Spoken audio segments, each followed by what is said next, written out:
all the church leadership, the Deputy President of the Republic of Kenya, Rigathi, and all the county leadership, na wale wote ambao wamekuja kusoma na sisi katika kanisa ya PEFA. Bwana asifiwe. Wale hawanijui na nafikiri mnanijua vizuri sana, na naona Gen Zs mko hapa. Occupy permanently. Pigieni watoto wetu makofi.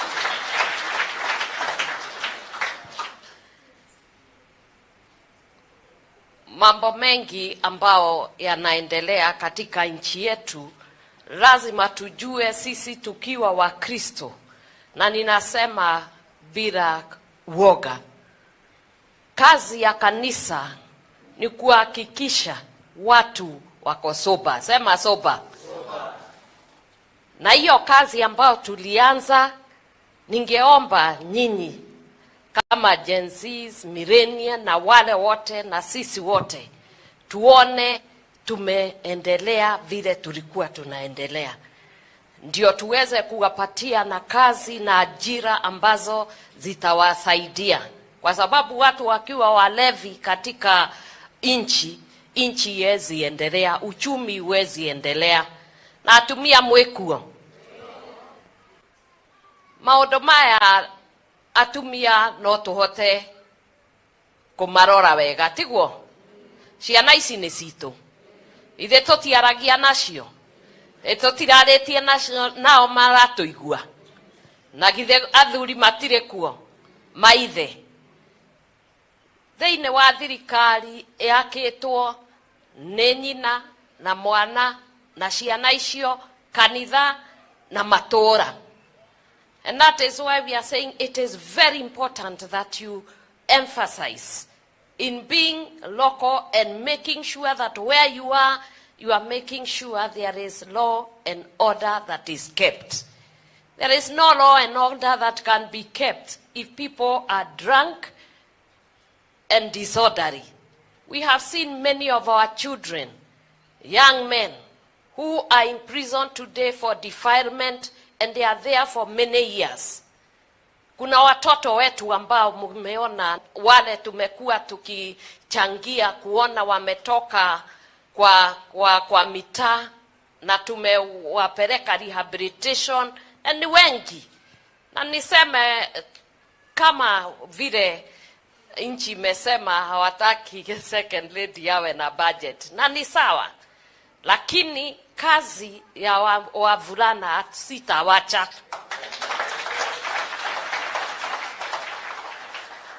That is a vision I have. It is a passion I have for the boy child.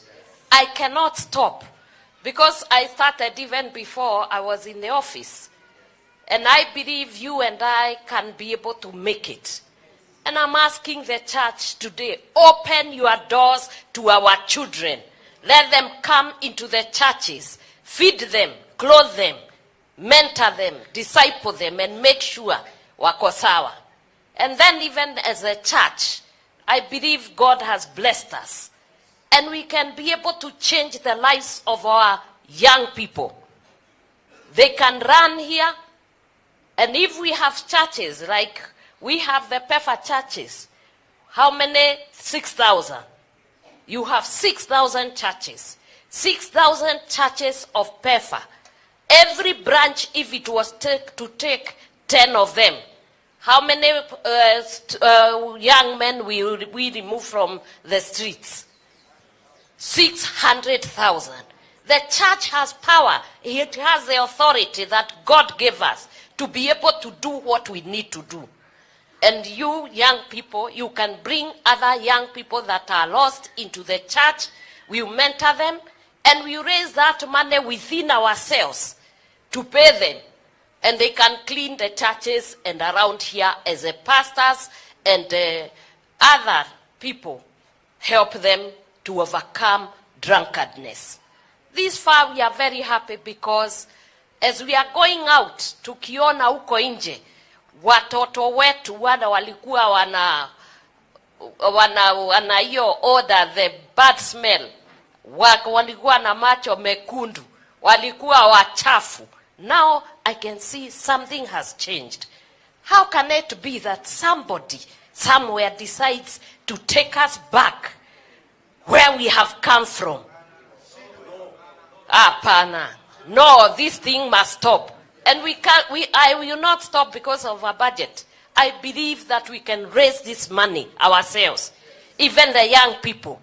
I saw you raising money to be able to do what you needed to do. I would like you to raise money. And each one of you take one of your young people and change their minds. Let them start walking in the path that is righteous. I saw the Gen Zs, the real ones, the ones who are advocating for the right things. I saw them. They were supporting each other and they wanted to speak in a mature way and to dialogue with the nation and to tell people there is a need for us not to be corrupt, right? You wanted us to be responsible and accountable. I would also return to them and tell them, you need to be accountable to your brothers and sisters who are in the streets and the vulnerable populations. It is possible for you young people to be able to mentor one another, to care for one another. I was very happy when I saw a mature generation that is saying we are of age and we can be able to speak to our parents and tell them that we have come of age. And nasema mimi, I'm very happy. Na ndi mukenu tondu hindi iria twatura tuhoyaga andu othe maroragia generation ino andu aya matimenyaga uria mareka andu aya marokire na maratwariria ni maratwaririe ni turaiguire uria maroiga o acio no magututeithia na aria angi niguo mahote kwiyariria matige guthie baicio ona cia hingoro mutigathie. I'm asking you, my sons and daughters, do not go to those bars, because going to the bar is a decision. I may not be able to go there. And the few people we have talked to, na aria makoretwo na magitikira twoka twathie medical camps goko gwitu na Kenya yothe, we have been able to do rehabilitation inpatient. You are 1,200 and they are back with you. Kwa hivyo mimi ningeuliza kanisa, we are the pastors. God has called us and we have a responsibility. We are accountable to these people. That is why God called us. And we must be fearless when it comes to protecting our children. There was a time that young men were being killed by the Pharaoh of Egypt. He didn't want the Israelites to multiply. And they were afraid of their numbers. And what they did, they decided only girls were to live. And if you saw, that was a satanic agenda to destroy the boy child. And there came 5 women who stood up. Ogwatumia no mwaka mwihotore. Murore ciana cianyu, mumenyerere ciana cianyu, na mugitire ciana cianyu. Ni mugwika oguo. Na wathuri makoro na ithui. Tugitire ciana citu. Ucio niguo wira wa ciari, aria mama ciarite na aria mama ciarite kiroho. The other thing is to make sure that our children are safe and they are working. And that is why leadership is here, to ensure that we are opening job spaces for our children so that they are not out there idle. And we are working very hard. Young men and young women, we are trying our level best. Like those ones we did the rehabilitation of 1,200, about 500, we have also been able to skill them and to take them to jobs. The others are already in a rehabilitation with skilling center, where they are going to come out tooled to be able to stand for themselves. So I believe that God will provide the resources for these young men to be able to finish the skilling, and God will connect them to jobs. So I am not worried. Whether there is money or not, I believe God will provide for you. And I believe the church, we wake up to our mandate and do what we must do. If 600 can be taken by PEFA, how much can Full Gospel take? Another maybe 600.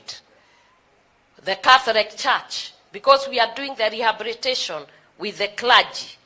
Even out there in the Muslim world, in Mombasa, the clergy is also taking their boys and making sure that they are out of drunkardness, and they are also connecting them to jobs. So there is work that is being done. Sometimes we don't go shouting on pulpits what we are doing, because it is our work. And that is what God called us to do. But we are going to speak now to the church as we have been speaking this time. Mfungue milango kwa watoto wetu wakuje tuajiri. Every church, you can employ 2, 3, 10, even if it is 500, wacha wakuje walime around here na waoshe kanisa.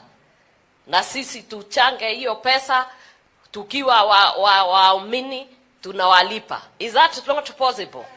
And we can reduce the unemployment of our children until the government organizes itself and creates the employment that needs to be done. Having said that, I want to say that was a great sermon that you have given to us. Purpose. Define your being. And young people, you have a purpose. And that purpose will define your destiny. And destiny is important to every one of us. If you can be able to know your purpose, and your purpose is to serve. I know my purpose. My purpose is to serve God and to serve his people. And that is why my office, even through Dorcas Rigathi Foundation, which I've been working, I serve the widows, I serve the orphans, I serve the people with disabilities, and the boy child who is in trouble. And that I will not stop. I will continue. Mutaniona matora ini. And I don't only do here. Go to Migori. You'll find there are widows who are already having fish ponds, which we have helped. And we raised money from people. Go to Loitoktok. You will find there are women who are already doing the greening of our environment. Come here, you'll find there are widows who are working. We have widows in Joro. We have widows everywhere. And we are going to continue working.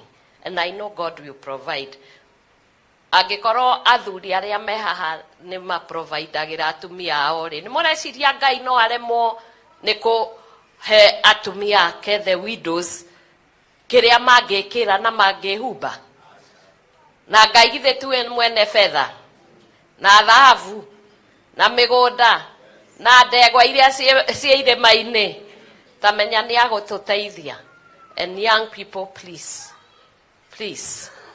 do not go to those bars. I ask you, I beg you as a mother. Aria turakorirwo now, it was so painful for me when I saw them in withdrawal symptoms. Amwe mahaishaga ruthingo, angi marendia nguku, hallucinations, and you saw our children in pain. Somebody going back to return them there. I think that is the worst that can happen to a human being. And I think it is time that Kenya started to change the way it is going. Let's change course. And the ones I can ask, young people, keep your lane. Have the objective. Focus and make sure you become the economic drivers.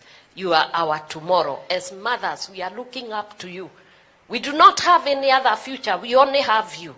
And don't destroy yourselves. Allow me now, as you stand, we welcome the Deputy President of the Republic of Kenya, Rigathi Gachagua,